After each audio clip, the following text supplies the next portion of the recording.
Bonjour à tous et bienvenue sur Virginie fait sa cuisine. J'espère que vous allez bien, que les fêtes se passent super et que vous avez tout un tas d'idées de recettes grâce à ma chaîne YouTube à faire pour faire plaisir à ceux que vous aimez. Alors aujourd'hui, je reviens pour une vidéo story time. Ça fait super longtemps que je n'en ai pas fait une sur ma chaîne, mais en fait j'avais envie de vous parler de la première fois où j'ai raté mon avion. J'avais, je pense, 18 ans. Et j'étais partie fêter Noël avec ma famille en Floride aux États-Unis. On avait fait tous les parcs d'attractions, que ce soit Disney, Universal Studios. Je m'en rappelle parce que j'avais passé un Noël trop au top. J'avais adoré tout ce qu'on avait fait. En plus, on avait eu beau temps, il avait fait chaud, il avait fait beau, on avait pu aller à la piscine. Bref, le paradis. Sauf qu'à un moment donné, il fallait rentrer en France. Donc, je vous explique la situation. On va à l'aéroport. Ma mère, mon beau-père, ma sœur, eux, habitaient et habitent toujours aux États-Unis parce que ma maman est expatriée là-bas. Donc, eux devaient prendre un avion pour aller au Texas à Houston. Et moi, j'étais avec mon frère. Et à l'époque, mon frère habitait en France. Et donc, tous les deux, on devait rentrer sur Paris. Donc, arrive l'enregistrement. Donc, on enregistre nos bagages ensemble avec mon frère. Et on n'a pas demandé à ce que nos bagages soient dissociés ou quoi que ce soit, parce que bon, on prenait les mêmes avions, on allait dans la même destination, donc il n'y avait pas de souci, on s'en fichait un peu. Avant que ma mère parte, elle me fait un gros bisou, puis elle me dit « Écoute, ton avion est dans 2 heures, donc t'as un petit peu de temps. Et ici, c'est un super aéroport, c'est un centre commercial gigantesque.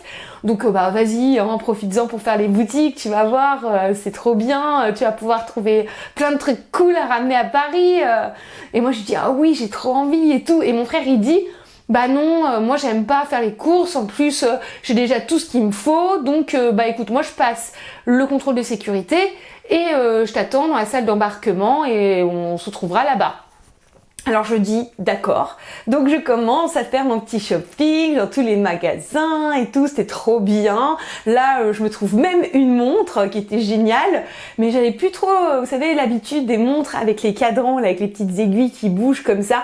Moi j'étais habituée à voir les chiffres, donc j'ai l'impression, je sais pas pourquoi, quand j'achète cette montre, que les petites aiguilles vont beaucoup moins vite. Donc je me dis oh c'est bon, j'ai le temps.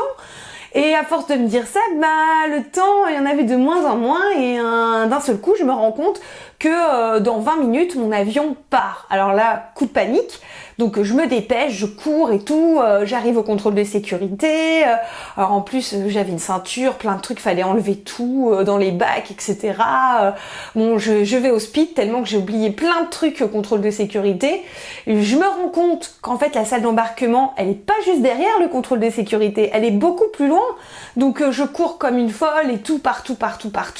Et je la vois pas. Et enfin, bref, j'arrive devant la bonne porte. Et là, l'hôtesse de l'air, elle me dit « Your flight is gone ». Ton avion vient de partir. Alors, il n'était pas encore dans le ciel, il était encore dans l'aéroport, mais il venait de quitter la porte d'embarquement. Et à ce stade-là, je ne pouvais absolument pas monter dans l'avion. Alors mon frère, lui, il était dans l'avion avec les valises. Bon alors à cette époque-là, on avait des portables, mais je me rappelle plus très bien, mais je crois qu'on n'avait pas un forfait qui nous permettait d'appeler à l'international. Du coup, il n'avait pas pu me joindre, ou du moins j'avais peut-être mon portable qui était éteint, mais j'avais pas eu du tout d'appel de lui ou quoi que ce soit. Et puis l'hôtesse, elle avait fait des appels, mais comme c'était en anglais, elle a pas dû dire mon prénom et mon nom d'une façon à ce que je comprenne que c'était moi. Elle a dû dire Virginia Moreno ou un truc comme ça. Donc du coup, même si elle l'a dit, je pense que je l'ai jamais compris qu'il s'agissait de moi. Donc bref, me voilà à cette porte d'embarquement avec l'hôtesse, l'avion est parti, mes valises, mon frère aussi, mes parents, ma maman de l'autre côté, bref, je suis toute seule et je suis en Floride, on devait prendre 2 avions, un plus petit avion pour aller à Atlanta et ensuite d'Atlanta on devait prendre le gros vol pour aller jusqu'à Paris. Donc là, autant vous dire que je suis en panique. Surtout qu'on était le 30. Moi, je devais arriver en fait le 31 au matin en France pour fêter le jour de l'an avec ma copine qui avait tout prévu, qui avait fait une grosse fête et qui n'attendait que moi. Donc là je me dis ouh, ça va être chaud, et en plus des avions à cette période de l'année, il y en a pas beaucoup, enfin il y en a beaucoup mais ils sont tous pleins. Donc je commence à être très paniquée, je commence à pleurer, je suis pas bien du tout et l'hôtesse elle me dit mais comment ça se fait que t'as raté ton avion et tout. Puis bon, j'allais pas lui dire parce que j'étais en train de faire du shopping quoi, en plus j'avais acheté une montre, enfin la montre quoi. Donc je lui dis sorry, I don't understand English, enfin, que je comprenais pas bien l'anglais, enfin c'est vrai j'ai pas bien entendu, déjà quand ils m'ont appelé j'ai pas compris, hein. Après je parlais bien anglais donc mais non, sur le coup, enfin rater son avion c'est horrible. Et l'hôtesse elle a été super sympa, elle m'a pris la main, elle m'a dit écoute, je vais t'aider. Et là, il y avait plus de place dans les vols, hein. Et ben je sais pas ce qu'elle a fait sur son ordinateur, elle a touché à plein de touches et tout d'un seul coup, elle m'a décoté une place en première classe en plus, hein, pour aller à Atlanta. Donc je me suis retrouvée en première classe ce jour-là, puis après bon dans le grand vol après, elle a réussi à m'infiltrer là-dedans et du coup j'étais trop contente, mais j'avais tellement peur de rater le vol que je suis restée à mon siège et tout, j'étais en panique et à un moment donné je me suis dit il faudra peut-être que je retourne à la sécurité parce que j'ai quand même oublié pas mal d'affaires à la sécurité. Donc bon moi j'y suis allée vite fait, puis je suis revenue, puis j'attendais et bon ok j'ai voyagé en première classe dans le petit vol, mais j'en ai pas vraiment profité parce que j'étais mais hyper méga stressée. Je me disais comment on va faire pour les valises. Donc ils avaient dit que ils allaient me récupérer ma valise. Du coup je la récupérerais à Paris, mais je savais pas trop comment ça allait se passer. Donc j'étais pas bien du tout, dans un état inimaginable. Bon bref, le petit vol se pose bien à Atlanta. J'arrive à prendre la connexion pour mon vol long courrier pour Paris. Donc là, c'est cool, je suis en sécurité. J'arrive à Paris et là, pas de valise. Ou du moins si, une valise, celle de mon frère. Et mon frère, à l'époque, il habitait pas à Paris, il habitait à Rouen. Et moi, je pensais qu'il était allé chez ma grand-mère, quoi, avec ma valise, en lui expliquant que j'avais eu un petit problème d'avion, etc. Mais pas du tout, non. Lui, il est rentré chez lui à Rouen avec ma valise en plus.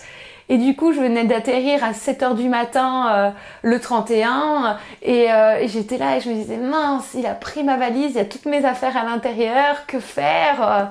Du coup, je me dis je vais aller à Rouen. Et me voilà en train, déjà je suis rentrée chez ma grand-mère, j'ai pris ma voiture, j'ai fait du coup 1h30 de voiture pour aller chercher la valise et pour lui rendre la sienne et le retour, et je suis arrivée chez ma copine, devait être 22h30, quelque chose comme ça, mais en tout cas, bon, c'est une histoire qui se finit bien. Parce que grâce à l'hôtesse, j'ai réussi à rentrer, j'ai rien payé en plus, j'ai voyagé en première classe, c'était pas prévu, mais ça me servira de leçon parce que je pense que maintenant j'aurai toujours super trop pour prendre des avions et surtout, je m'amuserai plus à faire du shopping juste avant d'avoir passé la sécurité, hein.